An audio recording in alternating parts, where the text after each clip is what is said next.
What's up, Browns fans, and welcome to the best type of Monday there is, a Victory Monday. Super excited to do this video. This is my first Browns-related content. I'm a huge fan, been a fan my whole life, and wanted to start making videos and share my opinions on all things Browns-related. So without further ado, let's go ahead and get started and look at what happened this past Saturday. Maybe we should add a Victory Sunday yesterday, but fuck, we'll keep it going for 2 days. So Victory Sunday, Victory Monday, Browns 17, Broncos 16. Soak it in. I love it, love it, love it so much. So just a couple quick thoughts on the game. First off, it's super impressive that our guys went into Denver at night in December and won that game and pulled it out in the end. It wasn't pretty by any means. I listened to Jim Donovan ask Greg Williams in a presser, and Greg said that that was the loudest he had ever heard the stadium there in Denver, and he'd played there in playoff games.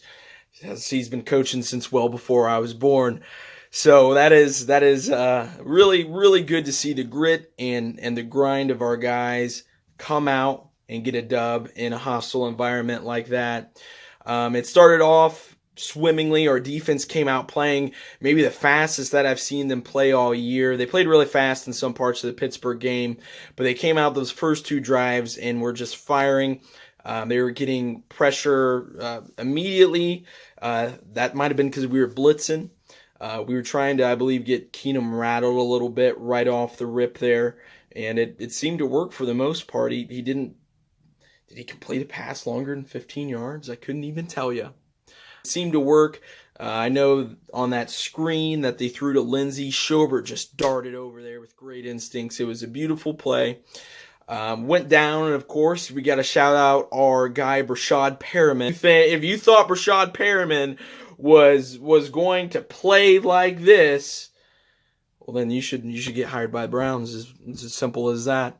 That was great. After that, for the rest of the first half, Baker posted his worst stat line other than the Texans game.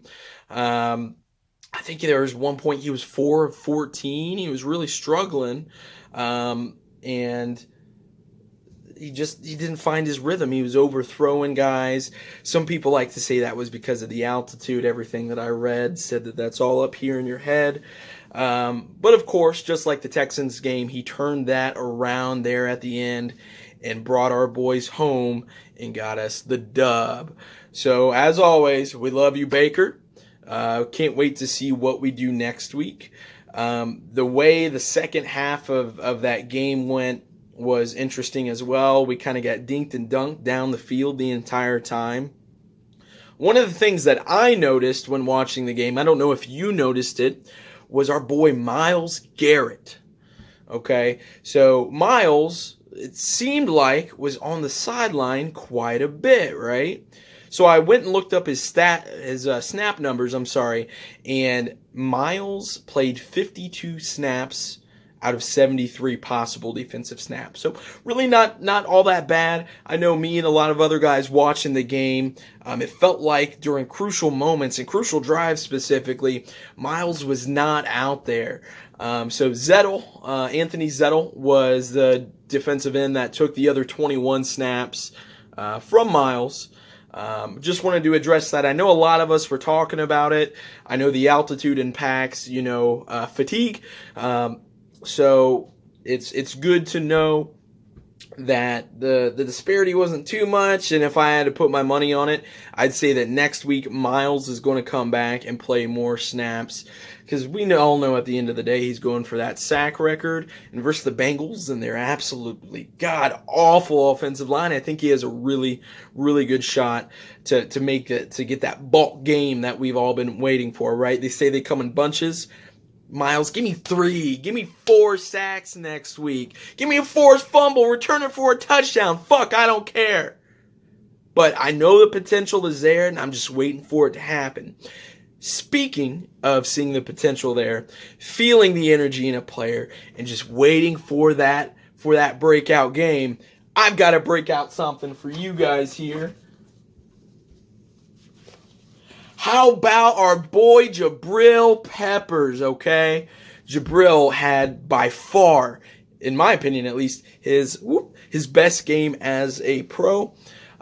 He recorded a sack, he recorded an interception, and he really should have had another sack. But to quote what Jabril said in his presser, Keenum was a little bit slippery, more slippery than he thought. You notice the way he tackled him there on the ball game tackle, the game winner. He took a little bit of a different route there and made sure he got him down. So awesome job, Jabril. I don't think you'll be getting any shit from the fans down at First Energy Stadium anymore. Super excited to have you on the team. And dare I say, are we a corner away from having our starting secondary set with Denzel Ward when he's healthy and playing well? When we get when Demarius Randall hopefully is re-signed at the end of this year, and of course Jabril breaking out, obviously becoming more comfortable with his game.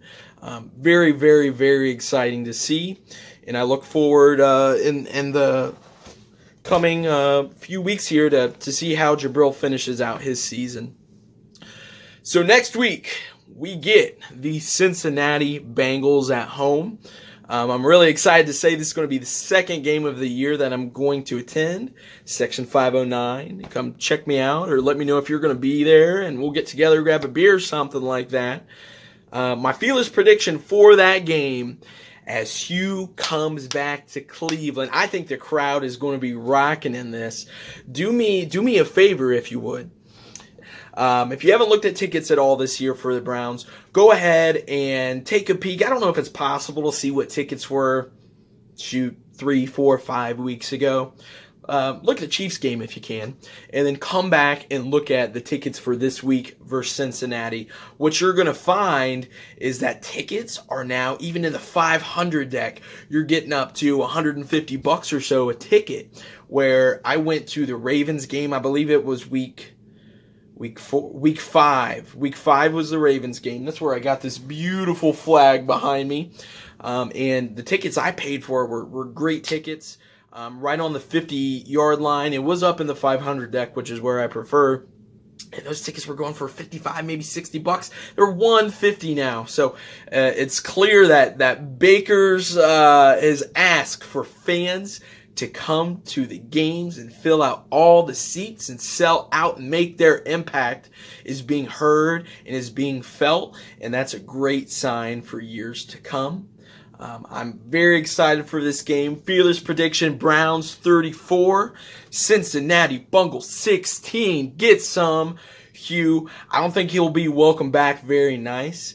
If Cleveland is on the same kind of mindset they were when LeBron came back home back in 2010, I think we're going to have some fun chants for Hugh Jackson. I'm going to be dependent on my boys out in the dog pound to make that happen. I know you guys lead the way, so if you are listening to this video, a good Hugh Jackson sucks chant, a fuck Hugh Jackson sucks, or Hugh are you, even as cheesy as it is, let's make it happen. Let's give this guy something to think about after the way he honestly has just been a little bitch in the way that he went around on his fucking little media circus and kept doing typical Hugh, shelving the blame. Throw it over here. Throw it over here. It was never me. No, Hugh, it was you the whole time. My favorite stat from this weekend, Greg Williams in 6 weeks, 4 wins. Hugh Jackson in 3 years, 3 wins. Tells you the whole story right there, honestly, folks. I'm getting a little too excited here. I'm getting to the end of my thoughts. One thing I also wanted to talk about is the draft this year. Usually, you and I are talking about the draft several weeks before now, right? Well, just to update you, because I know none of us have been paying attention, and it's so sweet to not have to pay attention quite yet.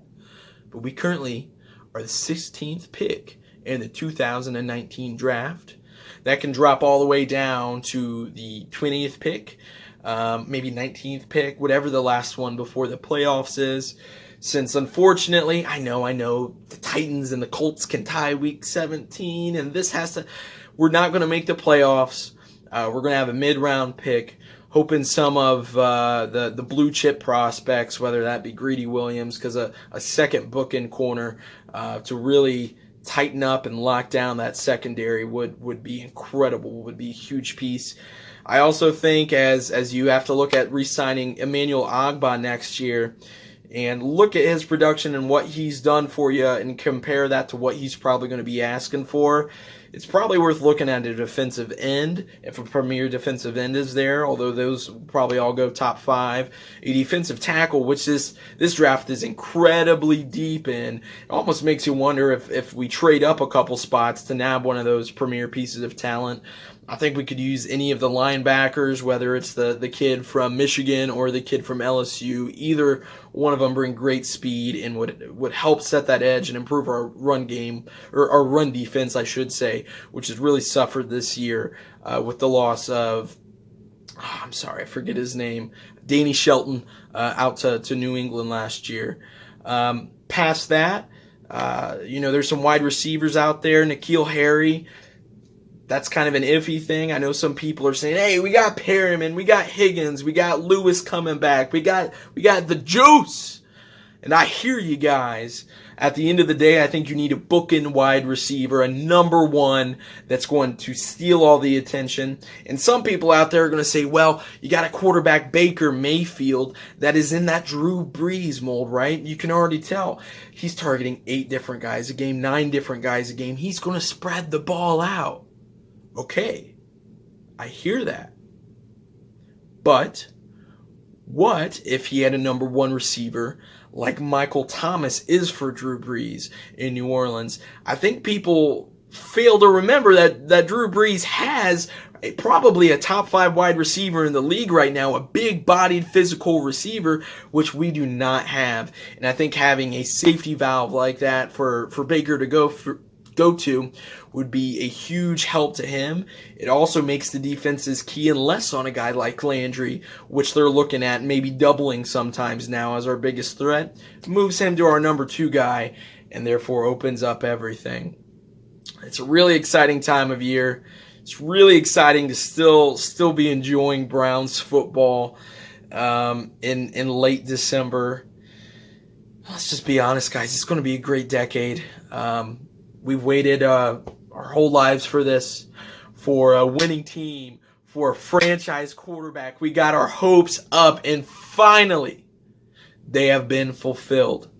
So if you guys like this video, smack the like button. Please subscribe, share to anybody else you know that might be interested in hearing about Browns and all Browns things related. If you like this video, give me some things you'd like me to touch on in the next video, and I'll make sure to do that. Please leave a comment below if there's anything that you particularly liked or did not like. And until next time, thanks for tuning in to Victory Monday. Here we go, Brownies. Here we go.